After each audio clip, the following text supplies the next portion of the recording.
제가 이번에 발표할 논문은 LCD넷 Deep Loop Closure Detection and Point Cloud Registration for LiDAR SLAM이라는 제목의 논문입니다. 본 논문은 2022년 TRO에 게재되었습니다. 순서는 인트로덕션, 백그라운드, 그리고 메소드, 익스페리먼트 순서로 진행하겠습니다. 네, 먼저 인트로덕션입니다. 먼저 다들 페이스 레코그니션에 대해서 잘 아시겠지만 한 번 더 언급해 보려고 하는데요. 플레이스 레코그니션은 로봇이 이전과 같은 장소에 다시 위치했는지 인식하는 기술입니다. 이는 현재 센서 데이터를 잘 인베딩해서 데이터베이스 상에 있는 설명자 중에서 검색을 해서 현재와 가장 유사한 장면을 찾는 것이라고 할 수가 있습니다. 그런데 이는 로봇에게는 이 작업이 어려울 수가 있습니다. 왜냐하면 일단 센서 자체에 노이즈가 있을 수도 있고, 그리고 센서 자체의 특징으로 인한 어려움이 있을 수도 있습니다. 예를 들어서 카메라는 조명 및 뷰포인트에 대한 차이 등에 대한 어려움이 있고, 라이다는 거리에 대한 레졸루션 변화로 인해서 노이즈 제어에 어려움이 존재할 수 있습니다.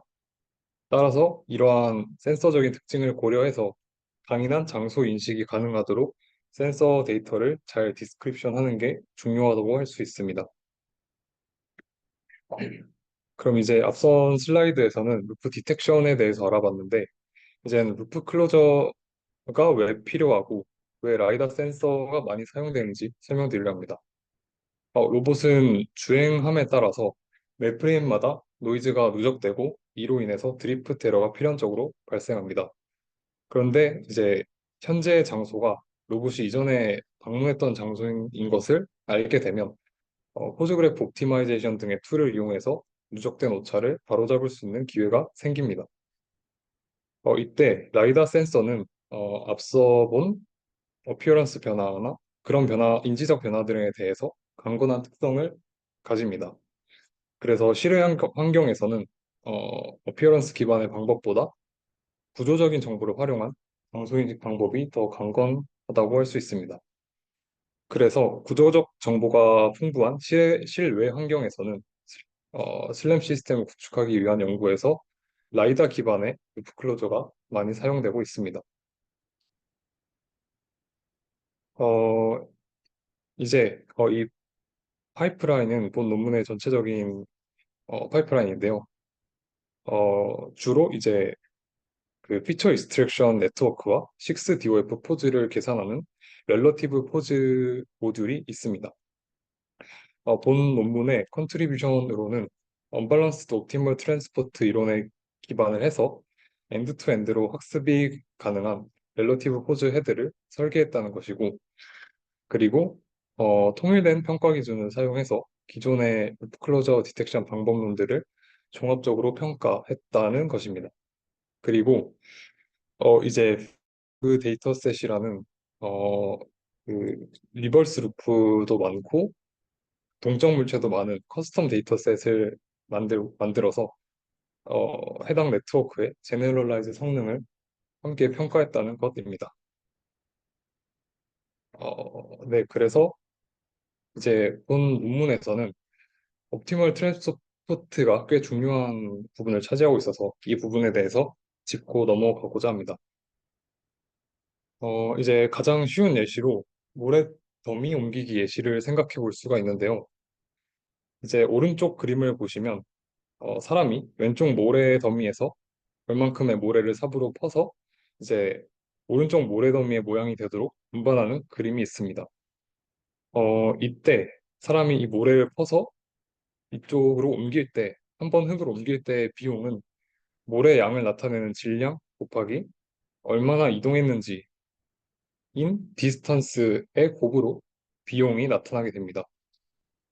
그래서 이 예시에서 옵티멀 트랜스포트 문제는 여기에 있는 한 장소에서 다른 장소로 이 흙을 옮길 때 드는 전체 비용을 최소화하는 운송 계획을 찾는 문제입니다.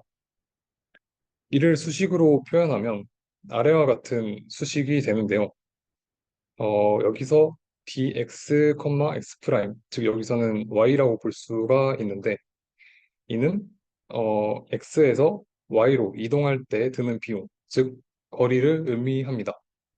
그리고 파이는 두 확률 분포 간의 이동 계획, 즉 얼만큼의 모래를 이동할지에 대한 어, 값입니다. 그래서 이 전체 비용을 최소화하는 이 파이라는 운송 계획을 어, 얻는 것이 이제 옵티멀 트랜스포트의 목적이 됩니다. 당연히 옵티멀 트랜스포트에서는 소스와 타겟 간의 두 분포가 유사할수록 전체 운송 비용이 당연히 감소하게 되는데요. 그래서 옵티멀 트랜스포트는 두 확률 분포 간의 거리를 측정하는 도구로 사용이 됩니다. 그러면 이를 왜 사용할까에 대해서 궁금증이 생길 수 있는데요. 어, 그러니까 옵티멀 트랜스포트 말고도 두 확률 변수 사이의 거리를 측정하는 거는 저희가 기본적으로 흔히 쓰는 KL 다이버전스 등이 있는데요. 이런 확률 분포 간의 거리를 측정하는 툴은 분포 간의 거리 측정 시 지오메트릭 도메인에서 위치 정보를 반영하지 못한다는 문제점이 있습니다. 예를 들어서 저희는 이 왼쪽에 그림처럼 생긴 분포를 봤을 때 이 경우에 분포가 오른쪽에 있는 경우보다 더 유사하다고 말하고 싶은 그런 충동이 빠질 수가 있는데요. 사실은 저희가 흔히 쓰는 이제 두 분포 사이 차이를 나타내는 K의 다이버전스 텀으로 표현을 하면 이 분포의 경우에는 서로 오버랩이 없기 때문에 무한대의 값을 동일하게 나타내게 됩니다. 그래서 기존의 거리 측정 함수로는 동일한 거리를 됩니다. 그래서 옵티멀 트랜스포트에서는 두 확률 밀도 함수 간의 비교를 할 때 도메인의 공간적인 정보 관점에서 비교하자라고 말을 할 수가 있겠습니다. 어, 앞에서 본 이 식은 음, 이 파이라는 이 D라는 비용의 기대값을 최소로 하는 트랜스포트 플랜을 찾는 것을 목표로 하는데요. 이때 특별히 이 디스턴스 함수 D가 저희가 흔히 쓰는 P 놈의 이 유클리드 거리로 정의가 될 때 이때 거리 WP를 특별히 P 워셜스테인 거리라고 합니다. 이 P 워셜스타인 디스턴스는 유클리드 거리를 비용 함수로 정의함으로써 이제 오른쪽 여기 그림에서 보이시는 것과 같이 두 분포 사이의 거리를 측정할 때 지오메트릭 도메인의 거리가 반영되는 것을 알 수가 있습니다.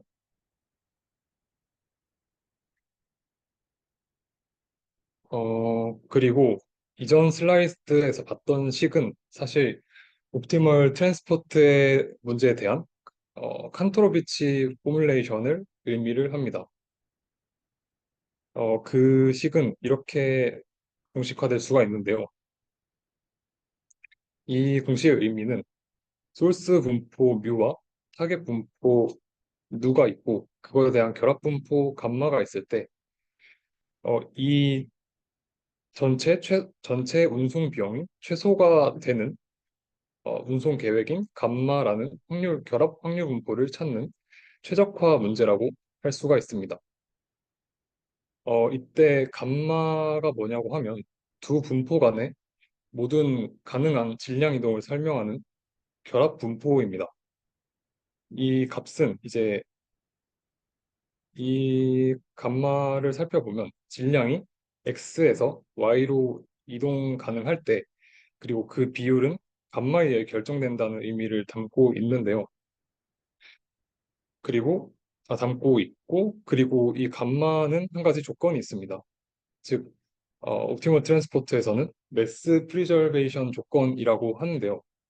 이 조건은 감마라는 결합 확률 분포의 마지널라이제이션, y에 대한 마지널라이제이션이 소스에 대한 분포랑 동일해야 되고 X에 대한 마지널라이제이션이 타겟에 대한 분포랑 동일해야 되는 것을 의미합니다. 이는 이제 앞서 본 모래 옮기기 예시를 생각을 해보면 어, 이제 소스에서 타겟으로 분포를 옮길 때 새로운 모래가 생기거나 소멸되면 안 되는 그런 의미를 그런 것을 의미를 합니다. 그래서 칸토로비치 문제에서는 위 식의 값을 최소로 하는 결합 분포 감마를 획득하는 것이 목적인 옵티마이제이션 문제가 됩니다. 앞서 본 칸토로비치 공식에서는 이제 소스와 타겟이 연속적인 확률 밀도 함수를 나타내는데요. 여기에서는 이제 이산적인 확률 분포를 가지는 경우에 대한 옵티멀 트랜스포트를 표현할 수가 있습니다. 이를 디스크리트 칸토로비치 포뮬레이션이라고 합니다. 앞서서는 감마라는 결합 확률 분포를 통해서 이제 소스에서 타겟으로 각각 얼마나 보낼 운송할지에 대한 계획을 말을 했다면 여기서는 어, A라는 이중 확률 행렬을 사용해서 수송 계획을 나타냅니다. 여기서 A는 더블리 스토캐스틱 행렬이라고 하는데요. 이는 각 행의 합과 각 행의 열의 합이 모두 1인 행렬을 의미합니다. 그러면 이제 그 옵티멀 트랜스포트에 대한 문제가 어떤 것인지 살펴봤고, 어떻게 공식화되는지 살펴봤는데요. 그러면 이제 이거를 어떻게 적용해서 풀 수 있을지에 대해서 말씀을 드리겠습니다. 그거는 이제 엔트로피 정규화 텀을 추가한 싱크론 알고리즘을 통해서 해결을 할 수가 있습니다. 엔트로피 정규화 싱크론 알고리즘은 한마디로 옵티멀 트랜스포트에 대한 칸트로비치 공식을 빠르고 미분 가능한 방식으로 해결하는 알고리즘입니다. 여기서 미분 가능하다라는 것은 사실은 엔트로피 텀이 추가되어서 칸트로비치의 목적 함수가 미분 가능하게 된다는 건데요. 사실 이거에 대한 증명이 그 관련 논문에 있는데 그 내용은 생략하도록 하겠습니다. 싱크론 알고리즘의 과정을 설명을 드리면 앞서 말씀드린 질량 보존이라는 그런 제약 조건을 만족하면서 이제 K라는 어떤 행렬과 가장 가까운 운송 계획 T를 찾아내는 과정이라고 할 수가 있습니다. 일단 이 문제에서 저희의 이 옵티마이제이션 문제이기 때문에 어쨌든 목적 함수는 이렇게 저희가 정의를 할 수가 있는데요. 여기서 HT가 바로 그 엔트로피 정규화 텀이 됩니다. 그리고 이 텀은 앞서 본 디스크리타이즈된 칸토로비치 포뮬레이션 공식을 의미합니다. 그래서 이 최적 목적 함수를 목적 함수를 이제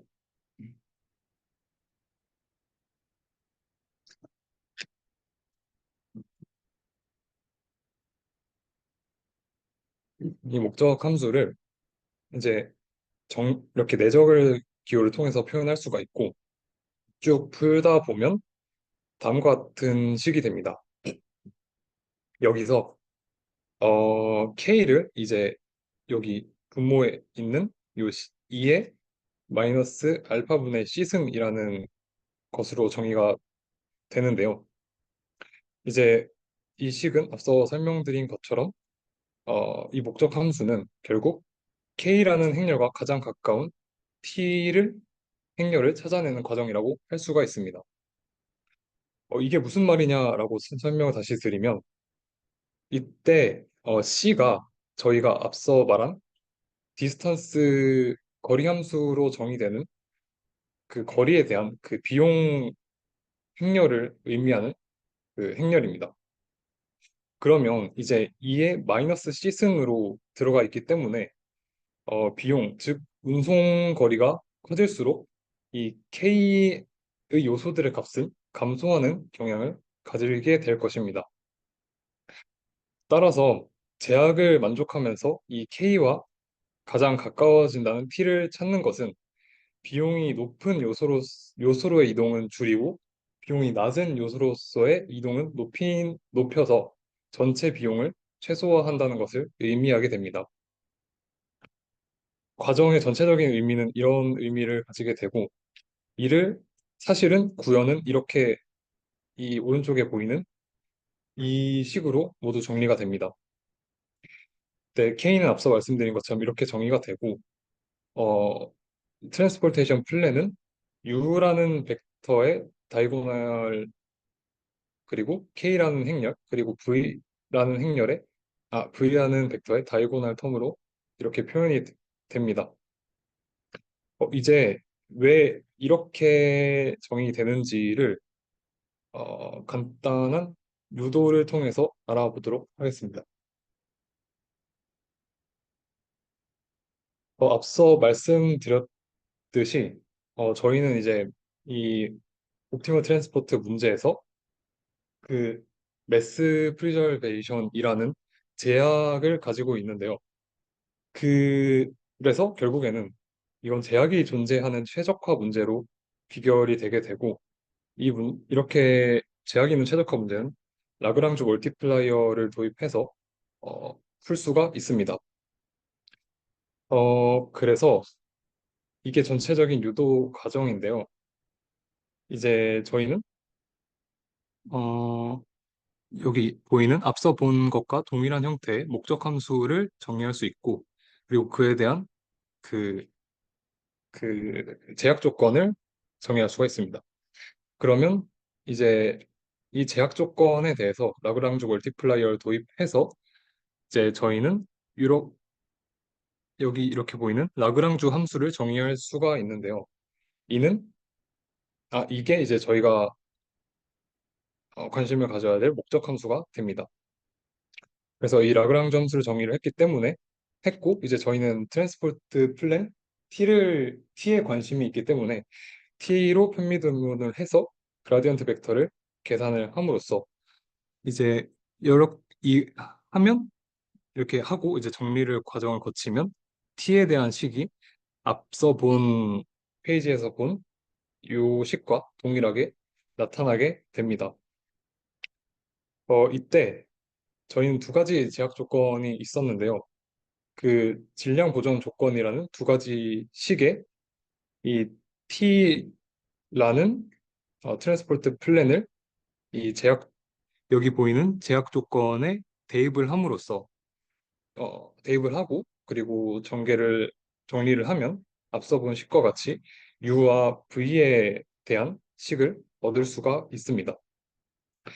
그래서 저희는 결국에는 이 T라는 T라는 옵티멀 트랜스포트 플랜을 얻고 싶은데 이제 이 T라는 플랜이 제약 조건을 만족해야 되기 때문에 이 제약 U와 V를 반복적으로 업데이트를 해서 이제 이 제약 조건을 만족하는 옵티멀 트랜스포트 T를 구하는 과정이다라고 이해해 주시면 될 것 같습니다. 네, 그래서 다음은 방법론에 대해서 설명드리겠습니다.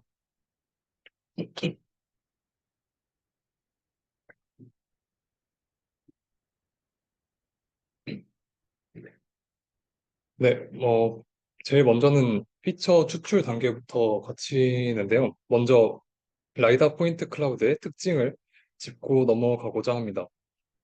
라이다 포인트 클라우드는 어, 이제 3차원 정보를 얻을 수 있는데 스팔스하고 순서가 없고 그리고 불균일하게 분포하고 있다라는 특징이 있습니다.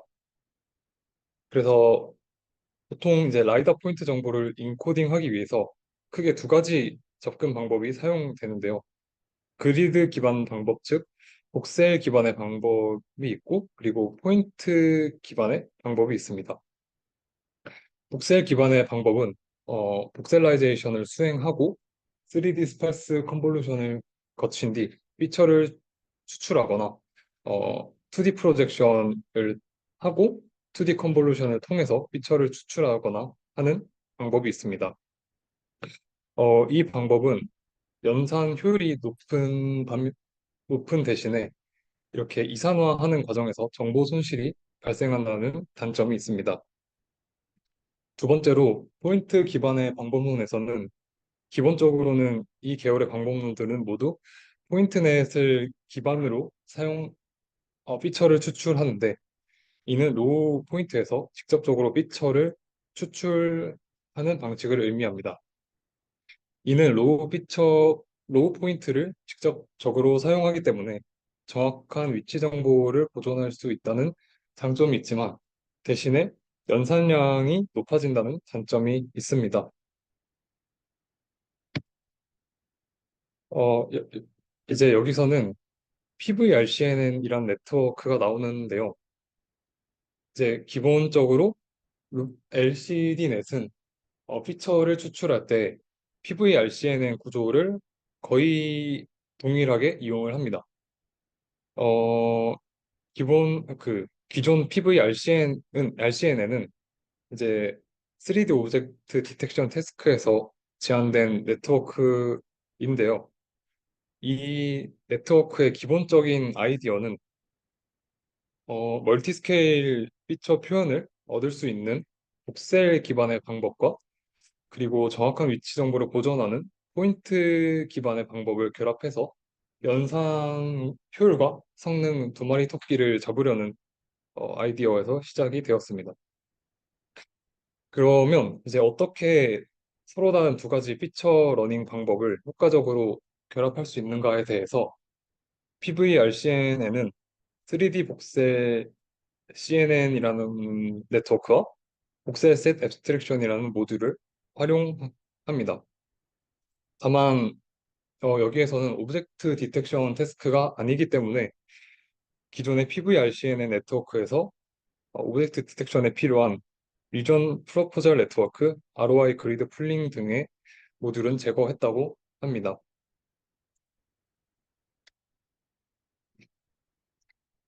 이제 피처 익스트랙션 단계에서 3D 복셀 CNN 파트를 설명드리고자 합니다. 3D 복셀 CNN 모듈에서는 로우 포인트 클라우드를 인풋으로 받아서 복셀라이제이션을 수행하고 복셀 피, 여기 복셀 CNN에 들어가기 전에 복셀 피처 인코딩 과정을 거칩니다. 그리고 나서 그렇게 얻은 여기에 있는 이쯤에 있는 복셀 피처 볼륨에 대해서 3D 스팔스 컨볼루션을 과 다운샘플링을 수행합니다. 이 과정을 수행하는 이유는 이후 이제 복셀 셋 앱스트랙션 모듈에서 키포인트 정보를 최종적으로 인코딩을 하는데 이 과정에서 포인트 와이즈 피처뿐만 아니라 이 복셀 3D 복셀 CNN에서 얻는 멀티 스케일의 복셀 피처를 함께 인코딩하기 위해서입니다. 그럼 이제 복셀 피처를 정의하는 복셀 피처 인코딩 레이어에 대해서 설명을 하겠습니다. 복셀 피처 인코딩 레이어에서는 이 방법도 여러 가지가 있는데 이 PVRCNN에서는 민 복셀 피처 인코딩 방법을 사용합니다. 그러니까 이제 3D 공간을 이제 B 곱하기 H 곱하기 W의 복셀로 쪼개고 예를 들어서 이 공간에 있는 복셀의 포인트들이 이렇게 있을 때 그 로우 포인트들은 X, Y, G, 인텐시티 값을 가지게 되는데요. 이렇게 가지고 있는 포인트들에 대해서 각 포인트의 값을 평균을 때려서 이 값을 이 복셀에 해당하는 복셀 피처라고 정의를 합니다. 그게 이제 그 과정이 여기서 보이는 코드의 내용이고요. 그렇게 쪼개면 이제 그렇게 복셀을 인코딩하면 각각의 복셀에 대해서 어떤 특정 차원의 복셀 피처를 얻을 수가 있고 이를 이제 각각의 포인트가 있는 곳에서는 특정 차원의 복셀 피처가 있고 없는 곳에는 비어있는 형태의 4D, 스팔스 4D 텐서 형태가 되게 됩니다. 그래서 이렇게 얻은 4D 텐서에 대해서 다음에는 이제 3D 스팔스 컨볼루션을 통해서 멀티 스케일 복셀 피처 볼륨을 얻는 과정이 진행됩니다. 어, 앞서 한 여기쯤에 있는 복셀 피처 인코딩 레이어에서 각 복셀에 대한 피처를 정의했고, 이제 이 과정에서 얻은 스팔스 4D 텐서에 대해서 3 곱하기 3 곱하기 3 사이즈의 커널을 가진 3D 스팔스 컨볼루션을 거치게 됩니다. 그래서 이렇게 8배까지 다운샘플링이 돼서 멀티 스케일의 복셀 피처 볼륨을 얻게 됩니다. 그리고 마지막으로 이 8배까지 다운샘플된 복셀 피처 볼륨에 대해서 Z축을 향해 따라서 싸움으로써 이제 복셀 피처 맵도 생성하고 가지고 있게 됩니다. 그러면 이제 이 과정이 이제 여기서 멀티 스케일의 복셀 피처를 얻는 과정이었고요. 이제 저희는 어, 이제 복셀 셋 앱스트랙션에서 이제 이 멀티 스케일 복셀 피처들을 사용을 할 건데 그 전에 이제 어, 이제 포인트 와이즈의 피처를 추출을 해야 되는데 이제 전체 포인트 클라우드는 너무 많기 때문에 로우 포인트 클라우드에서 키 포인트를 뽑기 위해서 FPS, 즉 얼티스트 포인트 샘플링이라는 알고리즘을 사용합니다. 이 알고리즘은 서로 간의 거리가 가장 먼 점들을 선택하는 과정을 반복적으로 수행해서 데이터의 대표성을 유지하면서 점들을 샘플링하는 과정을 하는 알고리즘입니다. 간단하게 설명을 드리면 이제 이러한 점구문이 있을 때 여기서 임의의 한 점, 이런 초록색 점을 하나 선택합니다. 그러면 이제 남은 점들에 대해서 모두 거리를 계산을 하고 가장 거리가 먼 점을, 그러니까 이 점을 이제 샘플드에 추가를 합니다. 그러면 이제 여기 두 가지의 샘플드와 여기 하얀색의 리메이닝 사이의 모든 거리를 계산을 하고 그리고 그 중에서 또 가장 멀리 있는 점을 샘플드에 추가를 합니다. 그래서 저희가 얻고 싶은 S개의 샘플링된 점을 얻을 때까지 이 1에서 3까지의 과정을 반복함으로써 S개의 키포인트를 샘플링할 수가 있습니다. 이는 기존의 랜덤 샘플링 알고리즘에 비해서 더 균일하게 어, 점을 샘플링할 수 있다고 합니다.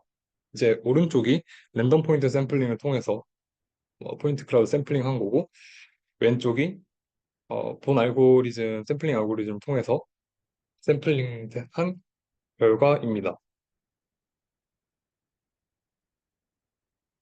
이제 다음으로는 복셀 셋 앱스트랙션 모듈입니다. 여기서는 어, 이제 결국에는 저희가 샘, 샘플링에서 얻은 각 키포인트를 어떻게 이제 그 피처로 인코딩 할 거냐는 건데 이제 여기서는 3D 스팔스 복셀 피처 볼륨에서 i번 여기에 이제 i번째 키포인트에 인접한 복셀 피처들을 모아 어그리게이션 하는 과정입니다. 그래서 먼저 이 SIL을 먼저 보시면 이때 i라는 첨자는 이 아까 샘플링을 통해서 얻은 키포인트 중에서 i번째 키포인트를 의미를 하고 L은 이렇게 아까 얻은 멀티 레벨의 복셀 피처 볼륨에서 몇 번째 레벨에 해당하느냐의 의미입니다. 그래서 여기서는 현재 i번째 키포인트를 있다고 할 때 그 i번째 키포인트에 대해서 반지름 R이라는 그 파라미터로 정의하는 반지름 R이라는 것 내에 존재하는 복셀 피처를 모두 검색을 하고, 그리고 이제 우리가 아까 얻은 복셀 피처 제2번, 그렇게 반지름 안에 있는 제2번째 복셀 피처에다가 이 복셀의 코디네이트에다가 키포인트 코디네이트를 뺀 값을 단순히 컨캣을 함으로써 이제 제2번째 복셀 피처를 정의를 합니다. 이때 반지름 R 안에 들어오는 복셀 피처는 여러 개가 될 수 있기 때문에 이 복셀 피처들의 셋이라고 정의가 되게 됩니다. 그리고 이제 이 FIL은 i번째 키포인트에 대해서 L번째 레벨의 어, 레벨의 복셀 피처를 모아서 온 레벨 L에서의 키포인트 피처라고 할 수가 있는데요.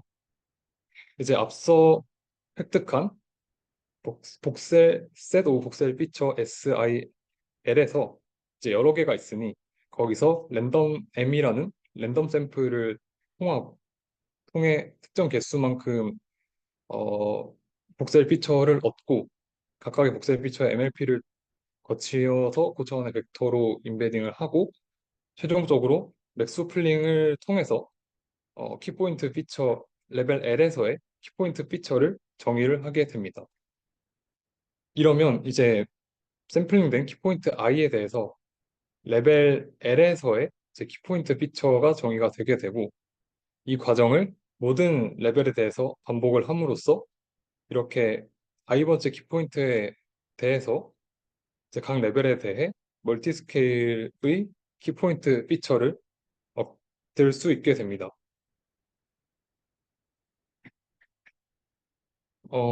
이제는 네. 이제 이전 단계에서는 키포인트 i에 대해서 멀티스케일 복셀 피처 볼륨으로부터 각 레벨에 대해서 포인트 피처를 추출을 했었습니다. 이때 인풋 로우 포인트와 월드와이 뷰 피처 맵에 대해서 이전 멀티스케일 복셀 피처를 얻을 때와 동일한 유사한 방식으로 인베딩을 진행해서 어그리게이티드 키포인트를 정의를 하게 됩니다. 어, 네, 그래서 얘는 앞서 얻은 멀티스케일의 복셀 피처에 로우 포인트를 위와 유사한 방식으로 인베딩한 하나의 피처 벡터가 될 것이고, 그리고 얘는 여기서 얻은 복셀 버드 아이 뷰 피처 맵에서 위와 같은 방식을 통해서 얻은 피처 벡터가 돼서 이 각각의 피처 벡터를 컨캣을 한 것을 이제 어그리게이티드 키포인트라고 정의를 합니다. 그래서 이제 이 어그리게이티드 키포인트에 대해서 멀티 MLP를 통과시킴으로써 최종적으로 i번째 샘플링한 i번째 키포인트에 대한 최종 피처 인코딩을 피처 레프레젠테이션을 얻게 됩니다. 이제는 플레이스 레코그니션이기 때문에 결국에는 글로벌 디스크립터를 생성을 해야 되는데요. 이제 글로벌 디스크립터를 생성을 하기 위해서 기본적으로 이 논문에서는 넷블라드 레이어 구조를 사용을 합니다. 어, 이 그림을 많이 보신 분도 있으실 텐데요. 이 그림은 사실 이 PVRCNN이라고 제가 적어놓은 이 부분에서 사실 포인트넷 기반의 피처 인베딩 하는 방식만 사실 바꾼 구조입니다. 그래서 저희가 저희는 이제 앞서 그 피처 익스트랙션 네트워크에서 이제 샘플링된 키포인트들에서 대해서 n개의 이제 키포인트 피처들을 어, 얻었습니다. 그래서 이제 n 각각의 그리고 키포인트 피처는 D 차원의 피처가 되게 되고, 그리고 N개의 피처, N개를 가지고 있게 됩니다. 여기서는 이제 포인트넷 블라드와 좀 다르게 이 PVRCN에서 얻은 포인트 피처를 이용을 하는데요. 어, 이제 기존의 넷블라드 레이어에 이제 n 곱하기 d 차원의 포인트 피처들을 넣어주게 됩니다. 그러면 이제 n 곱하기 d 차원의 피처를 k개의 여기서 이제 k개의 클러스터 센터와 비교를 해서 블러드 레프리젠테이션을 얻은 뒤에 그 블러드 레프리젠테이션에 대해서 플래튼을 해서 d 곱하기 k 차원의 좀 큰 차원의 벡터를 얻게 됩니다. 하지만 기본적으로 블라드 벡터는 차원이 매우 크기 때문에 어, 이본 구조에서는 MLP를 거쳐서 훨씬 더 컴팩트한 사이즈의 G 차원의 피처 벡터를 얻게 됩니다. 여기까지는 사실 그 이 논문에서 제시한 부분은 이 앞에 PVRCNN에서 정의된 피처를 넣어주는 것밖에 없고 사실은 이제 추가된 부분은 이 부분에 해당합니다. 이제 G 차원의 컴팩트한 사이즈의 디스크립터에 대해서 컨텍스트 게이팅이라는 모듈을 통과하고 그리고 그 통과한 값을 이제 파이널 글로벌 디스크립터로 정의를 하게 됩니다. 어, 이제 이 컨텍스트 게이팅 모듈에 대해서 설명을 드리면 기본적으로는 일종의 어텐션 메커니즘인데요. 이 식을 보시면 기본적으로 인풋 피- 여기 보인 인풋 피처 벡터에 MLP를 한번 거쳐서 선형 변환을 하고 0과 1 사이의 아웃풋을 내는 시그모이드 함수를 각각 요소별로 씌웁니다. 이렇게 되면 그리고 그 값을 이제 원본 인풋 피처 벡터랑 곱해주게 되는데요. 이렇게 곱해준다는 것은 각 입력 피처 X의 각 요소를 얼마나 활성화할지를 의미합니다. 따라서 중요한 정보는 강조하고 덜 중요한 정보는 억제시켜서 피처 벡터의 표현력을 증가시키는 메커니즘으로 동작을 합니다. 그래서 이렇게 얻은 벡터를 최종적인 글로벌 디스크립터로 사용을 하게 됩니다.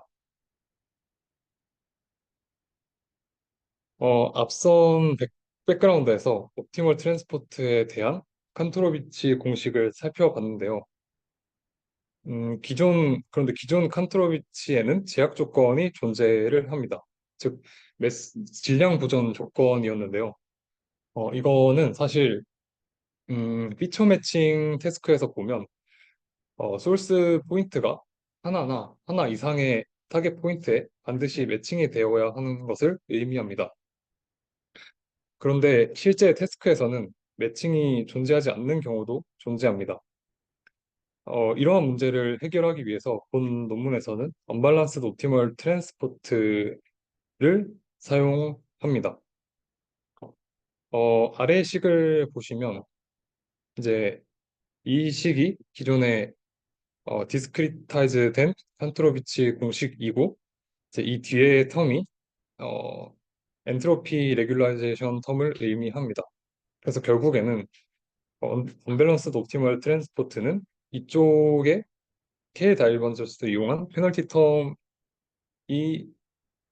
핵심이라고 할 수가 있는데요. 이때 이게 왜 이런 매스 보정 조건을 완화하는지에 대해서 설명을 드리면 제 생각으로는 이제 이 U라는 분포는 균일 분포입니다. 그런데 이때 이 페널티 텀의 두 분포 간의 차이를 의미하는 KL 다이버전스 텀이 이 페널티 텀으로 있기 때문에 결국에는 어 결국에는 이 A라는 운송 행렬이 균일한 분포를 가지도록 유도한다는 것이라고 생각을 했습니다. 즉, 너무 높은 확률이나 너무 낮은 그 운송 확률을 억제해서 전반적인 분포에 균형을 맞춘다고 생각을 했습니다. 어, 그런데 이제 올바른 매칭이든 잘못된 매칭이든 극단적인 확률 값을 조정해서 매칭의 신뢰성을 높이고자 하는 게 컨셉인데, 만약에 올바른 매칭이라 하더라도 이게 결국에는 균일 분포를 따라가려고 하면 제 생각에는 결국에는 그것 올바른 매칭임에도 그 확률이 낮아지게 되는 문제가 생긴다고 생각을 했는데요. 그래서 그것 때문에 얼마나 페널티 텀을 반영할지에 대한 로우라는 텀이 좀 중요할 것이라고 생각을 했습니다. 그래서 그렇게 생각을 했고, 본 논문에서는 이 로우 텀을 백프로파게이션을 통해서 학습을 통해서 정의될 수 있도록 설계를 하였습니다. 이제 렐러티브 포즈 에스티메이션 모듈에서 음, 이제 옵티멀 트랜스포트의 출력물이 이제 피처 매칭 태스크에서는 어떤 소스의 피처가 타겟의 피처로 매칭되는 그 관계를 설명하기 때문에 이제 저희는 앵커 프레임과 포지티브 프레임의 키포인트 간의 코레스폰던스를 얻었다고 할 수가 있습니다. 이제 저희는 두 프레임의 피처 간의 코레스폰던스를 알고 있으므로 이제 SVD를 통해서 직접적으로 6DOF의 포즈를 추정할 수가 있습니다. 그 결과물이 이제 여기 보이는 그 SV 통해서 추정한 H 해시라는 두 프레임 간의 렐러티브 트랜스포메이션입니다. 네, 마지막으로는 로스 펑션인데요. 이제 전체 로스 펑션은 위와 같이 트리플렛 로스, 포즈 로스, 그리고 옵티멀 트랜스포트 로스로 정의가 됩니다. 베타는 밸런싱 텀이 되겠고, 이제 트리플렛 로스는 다들 아시는 트리플렛 로스와 동일합니다. 그리고 이제 포즈 로스는 아까 렐러티브 포즈 에스티메이션 모듈을 통해서 얻은 그 렐러티브 트랜스포메이션이 얼마나 정확한지를 이제 얼마나 정확하게 예측되었는지를 통해서 이제 네트워크를 학습을 하게 되고, 이제 옵티멀 트랜스포트의 경우에는 예를 들어서 이제 앵커 프레임에 이 첫 번 J가 1일 때 A1이라는 점이 이제 이 파지티브 프레임에 예를 들어서 P1, P2, P3 점과 매칭이 된다고 옵티멀 트랜스포트를 통해서 나올 수가 있습니다. 그럴 때 이 P1, P3, P2, P3가 있을 때 이제 이 초록색 텀이 요 부분인데 이제 각각의 매칭 강도를 의미하는 T11, T12, T13 등의 값을 이용해서 이건 가중합의 의미가 되게 됩니다. 그래서 이 매칭 강도를 이용해서 이제 트랜스포트 플랜을 통해서 이제 그 파지티브 프레임으로 요 점으로 프로젝션 된다고 생각할 수가 있고, 그리고 이제 이 빨간색을 보시면 GT 트랜스포메이션을 통해서 앵커의 이 A1이라는 점이 이쪽 위치에 프로젝션 된다고 생각할 수가 있습니다. 그래서 이 옵티멀 트랜스포트 로스에서는 이 두 가지 포인트의 차이를 비교하는 방법으로 네트워크를 학습하게 됩니다. 네, 그리고 이제 실험 부분입니다. 본 논문에서는 키티 360 그리고 프리버그 데이터셋을 사용했습니다.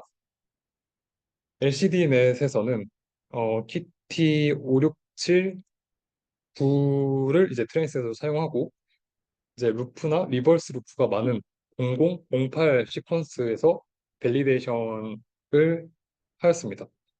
그리고 그 KT360에서 테스트를 진행했습니다. 그리고 이 LCD넷에다가 십자가가 붙은 거는 이제 KT360의 00040506에서 학습을 진행하고 어, 루프나 리버스 루프가 많은 0209에서 밸리데이션을 진행하고 KT에서 이제 테스트를 한 것을 의미를 합니다. 앞서 말씀드린 것처럼 프리버그는 이제 루프랑 리버스 루프 그리고 동적 물체가 많은 그 커스텀 데이터셋이고 제한하는 방법론의 일반화 성능을 테스트해보기 위해서 구성했다고 합니다. 본 논문에서는 루프 클로저 디텍션의 성능을 평가하려 하기 위해서 PR 커브 그리고 에버리지 프리시전을 평가 지표로 사용합니다. 그리고 여기 보이시는 것처럼 프로토콜 1과 프로토콜 2라는 평가 기준을 사용합니다. 첫 번째로 프로토콜 1은 저희가 일반적으로 루프 디텍션 성능을 평가를 할 때 사용하는 개념이라고 볼 수 있는데요. 즉, 루프 캔디데이트에 대해서 가장 높은 시밀러리티를 갖는 스캔의 유사도가 일정 스레시홀드를 넘으면 루프로 등록하는 방식이고, 이제 논문에서 제시하는 이 프로토콜 2는 이제 루프 캔디데이트 중에서 그 모든 루프 캔디데이트에 대해서 유사도가 스레시홀드를 넘으면 루프로 모두 등록하는 방식입니다.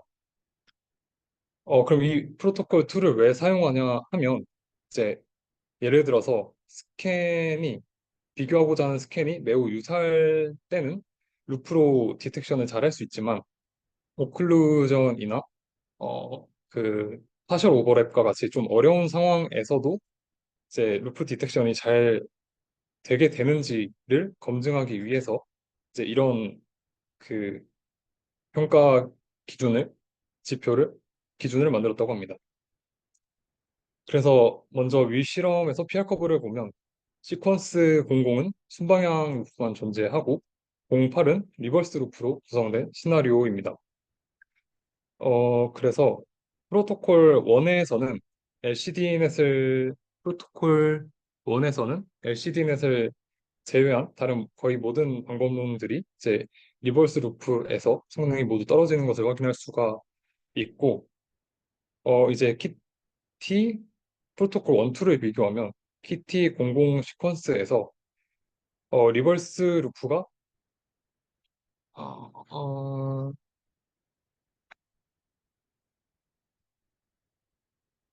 음, 1, 2,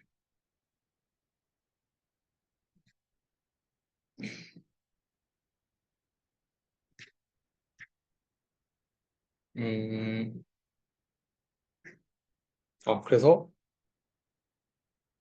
음,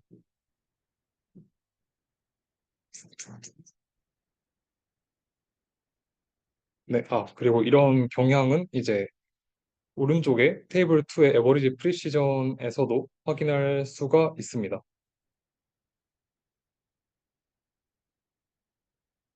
이 표에서는 키티 데이터셋에 관해서 두 개의 포인트 클라우드 간의 상대 포즈 추정 결과를 석세스 레이트, 트랜스레이션 에러, 로테이션 에러로 평가한 결과입니다. 여기서 석세스 레이트라는 거는 두 포인트 클라우드가 성공적으로 잘 얼라인 됐을 때를 의미를 합니다. 이제 성공적인 정합은 로테이션이 5도 이내 들어오고 트랜슬레이션이 2m 이내에 들어왔을 때를 의미합니다.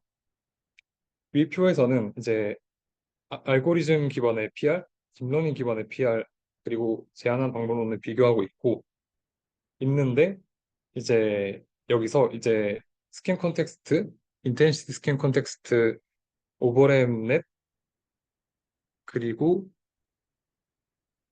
라이드 아이리스 이 방법론들은 6DWF 포즈를 추정하는 LCD넷하고 달리 이 앵글만 추정한다는 차이점이 있어서 주의하셔 하면서 봐야 될 것 같습니다. 그리고 핸드크래프트 방법론 중에서는 여기 보이시는 것처럼 라이드 아이리스 방법론이 가장 높은 성능을 보여주고 딥러닝 기반의 방법론에서는 피캠이라는 포인트 클라우드 레지스트레이션 방법론이 제 높은 성능을 보여줬습니다. 다만 피캠은 레지스트레이션 방법론이라서 루프 클로저를 제공하지 못한다는 단점이 있다고 논문에서는 말하고 있습니다. 그리고 이 결과에서 이제 LCD 넷 베스트는 기존의 UOT 헤드를 이용한 것이고 LCD 넷은 그냥 LCD 넷은 UOT 헤드 대신에 랜삭 기반의 포인트 레지스트레이션을 수행한 방법인데요. 이제 랜삭을 이용한 레지스트레이션이 기존의 UOT 헤드를 사용한 결과보다 더 우수했는데 이 이유는 제가 생각했을 때 UOT 헤드는 코레스폰던스를 알고 있을 때 SVD를 이용해서 클로즈드 폼으로 풀게 되는데 어쩔 수 없이 그 노이즈나 잘못된 매칭 정보가 들어갈 수 있기 때문에 정확한 코레스폰던스를 주지 못해서 이제 UOT 헤드를 사용하지 않는 경우보다 더 안 좋게 나왔다고 생각을 합니다. 여기서는 어블레이션 스터디인데 이제 렐러티브 포즈 헤드의 구조 그리고 피처 자체의 차원 그리고 옥실러리 로스 즉 옵티멀 트랜스포트 로스의 유무와 키포인트 개수에 대해서 어블레이션 스터디를 진행했습니다. 먼저 포즈 헤드 렐러티브 포즈 헤드의 구조의 경우 이 아래 MLP 시리즈의 세 개는 이제 로테이션을 직접적으로 렐러티브 포즈를 리그레션 하는 경우를 의미하는데요. 이제 이 표에서 여기 부분에서 볼 수 있듯이 MLP 기반의 어, 리그레션을 통해서 렐러티브 포즈를 추정하는 것보다 UOT 헤드를 통해서 추정하는 것이 더 좋은 성능을 보인 것을 알 수가 있습니다. 당연히 그리고 키포인트 피처는 높아질수록 더 좋은 성능을 보이는 것을 알 수가 있었고 그리고 좀 주목할 만한 점은 이제 주목할 만한 점은 이 옥실러리 로스를 추가했을 때 많은 성능 향상이 일어났다는 점입니다. 네, 마지막으로 프리버그 데이터셋을 이용해서 제안한 네트워크의 일반화 성능에 대한 일반화 성능을 평가했습니다. 에버리지 프리시전으로 비교해 봤을 때 핸드크래프트 방법론 중에서는 스캔 콘텍스트가 제일 높은 성능을 보였지만 LCD 넷 두 가지 서로 다른 데이터셋에서 학습한 LCD넷은 모두 큰 폭으로 성능이 좋은 것을 확인할 수가 있었습니다. 네, 이상입니다.